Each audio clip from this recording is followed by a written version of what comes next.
There are so many people who never achieve their goal because they're rushing after the silver object syndrome, never satisfied, or can just never quite make what it is they desire. And a lot of people end up very, very ill because of they're on the rush, they're eating the wrong foods, they're consuming insalubrious things which really shouldn't be going into their bodies. So how do you take care of yourself? That's the question I really want to know. How do you take care of this wonderful gift, this temple that you've been gifted? The best thing in any living soul, you are what you eat. The food that you take inside yourself, or in whatever you indulge in, it makes you what you are. So good eating is always of great importance to me.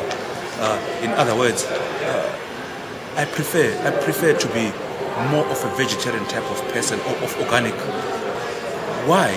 Because most things that grows from the ground, that's what we actually call organic products. Things that go from the ground, they've got this earthly purity in themselves, and they tend to be good for human beings.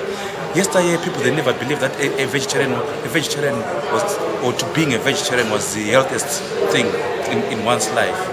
But gradually, people they start to learn that, I mean, it's better for a human being to be a vegetarian than any other thing.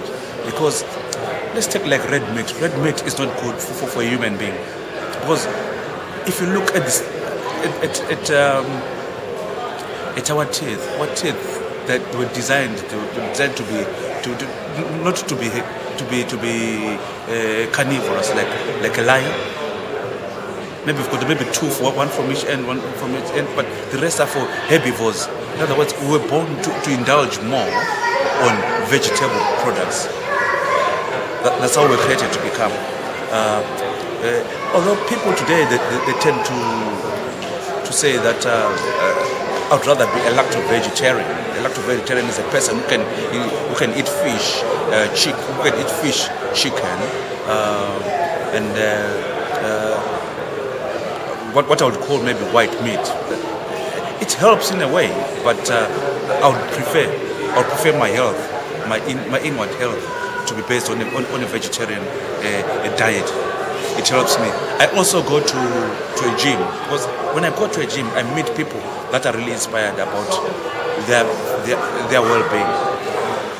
In a gym, I know it's expensive for most people, but today you can actually afford to have your own gym in your own backyard. You do a few exercises a day. That takes out the stress of an everyday life, especially if you're living in a big city like London. You definitely need to find a place where you can find peace and quiet and concentrate on your well-being. And most people today, I've got friends that have actually been affected by heart problems, cancers, people with diabetes, not hereditary diabetes, but diabetes that has been created by lifestyle. I've just had a friend of mine talking about kidney failure while he's working. So hard work in a business world can be dangerous. So you definitely take care of yourself in your everyday life. It's part of business.